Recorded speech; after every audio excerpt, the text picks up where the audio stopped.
Welcome to Moments in the Word. I'm James Tyler, your host, and this evening we'll be reading from Psalm 65. Praise waiteth for thee, O God, in Zion, and unto thee shall the vow be performed. O thou that hearest prayer, unto thee shall all flesh come. Iniquities prevail against me, as for our transgressions. Thou shalt purge them away. Blessed is the man whom thou choosest, and causest to approach unto thee, that he may dwell in thy courts. We shall be satisfied with the goodness of thy house, even of thy holy temple. By terrible things in righteousness wilt thou answer us, O God of our salvation, who art the confidence of all the ends of the earth, and of them that are afar off upon the sea, which by his strength setteth fast the mountains, being girded with power, which stealeth the noise of the seas, the noise of their waves, and the tumult of the people. They also that dwell in the uttermost parts are afraid at thy tokens. Thou makest the outgoing of the morning and evening to rejoice.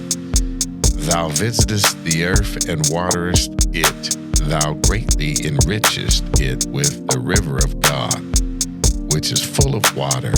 Thou preparest them corn, when thou hast so provided for it. Thou waterest the ridges thereof abundantly. Thou settlest the furs thereof. Thou makest it soft with showers. Thou blessest the springing thereof. Thou crownest the year with thy goodness, and thy paths drop fatness. They drop upon the pastures of the wilderness, and the hills rejoice on every side. The pastures are clothed with flocks. The valleys also are covered over with corn. They shout for joy. They also sing. As we turn and we look at these scriptures tonight, we find that in these, the psalm highlights God's remarkable deeds and blessings. It speaks of his magnificent power as the creator, his grace as the redeemer, and his benevolence as the provider. We must recognize God's sovereignty over our lives. Trust that he is in control, even when circumstances seem challenging, as said before. Offer praise and thanksgiving for his goodness. It describes how nature itself rejoices in God's providence. The way the earth responds to his care serves as a reminder for us to do the same. As we observe the beauty of the creation around us, let it inspire gratitude and awe. Just as the earth responds to God's provision, cultivate a heart of worship and thanksgiving. God's forgiveness and his grace, even our transgressions, are overcome by his mercy. Those whom he chooses and brings near are blessed. Seek God's forgiveness and extend grace to others. Recognize that his mercy covers our shortcomings, and let his love transform you and I's heart.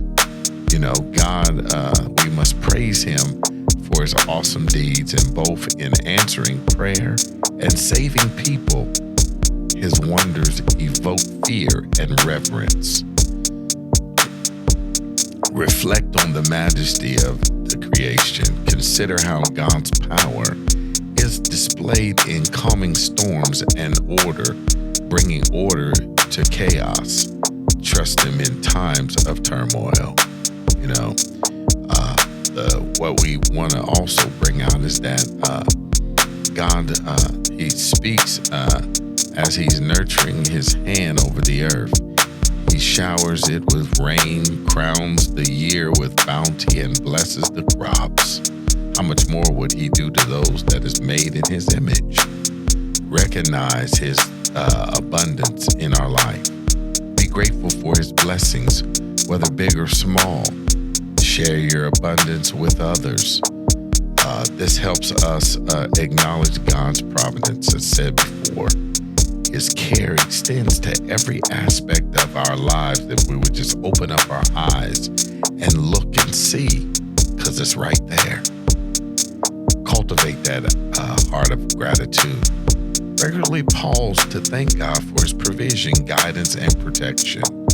You know, we want to look at this in the aspect of that. The psalmist uses nature to depict God's glory. We can do the same, whether through a walk in the park, stargazing, or marveling at a sunset. You know, spend time in nature intentionally. Let it deepen your connection with God and remind you of His greatness, not only in nature, but in your own life, to be able to absorb and see it. You know, as we look at this, what we want to put on your mind tonight, what are you grateful for? I'm James Tyler, coming to you live from the Castle Studios, and welcome again to Moments in the Word. God bless.